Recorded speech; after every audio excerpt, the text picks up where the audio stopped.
पिछले कई दिनों से जारी इजरायली सेना के हमलों ने हिजबुल्लाह की कमर तोड़कर रख दी है।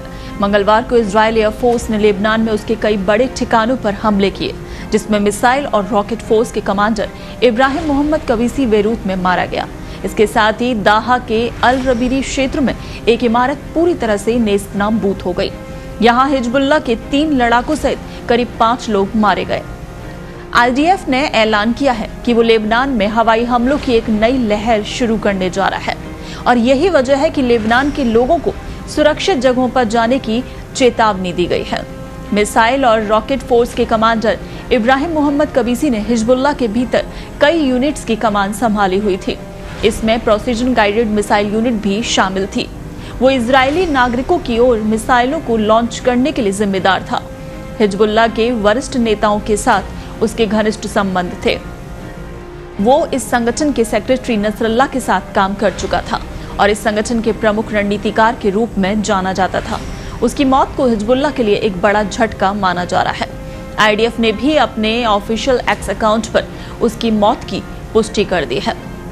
उधर इजरायल और हिजबुल्लाह के बीच जारी हमलों के मद्देनजर अमेरिकी राष्ट्रपति जो बाइडेन ने संयुक्त राष्ट्र महासभा में बयान दिया है। उन्होंने कहा है कि दुनिया को 7 अक्टूबर की भयावहता को भूलना नहीं चाहिए। इसे जिस देश ने भी अंजाम दिया हो, उसे अब सुनिश्चित करना होगा कि ऐसा दोबारा ना हो। हिजबुल्लाह ने बिना किसी उकसावे के इसमें शामिल होकर 1 साल से इजरायल पर रॉकेट और मिसाइल दाग रहा है।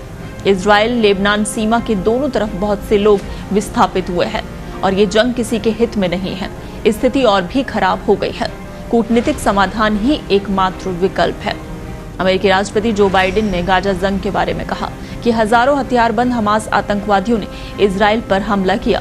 1200 से ज्यादा लोगों का नरसंहार किया गया, जिसमें 40 अमेरिकी भी शामिल थे और 250 निर्दोष लोगों को बंधक बना लिया गया।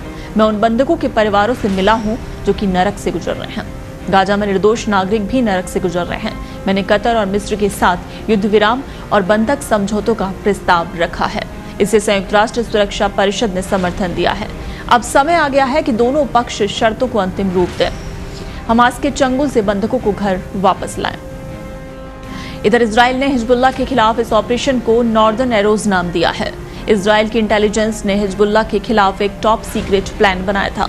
इसे ऑपरेशन गलीली नाम दिया गया था। लेबनान में रेडियो सिस्टम हैक होने और इजरायली मैसेज सुनाई देने के कुछ देर बाद ही हिजबुल्लाह के ठिकानों को निशाना बनाकर जबरदस्त हवाई हमले शुरू कर दिए गए।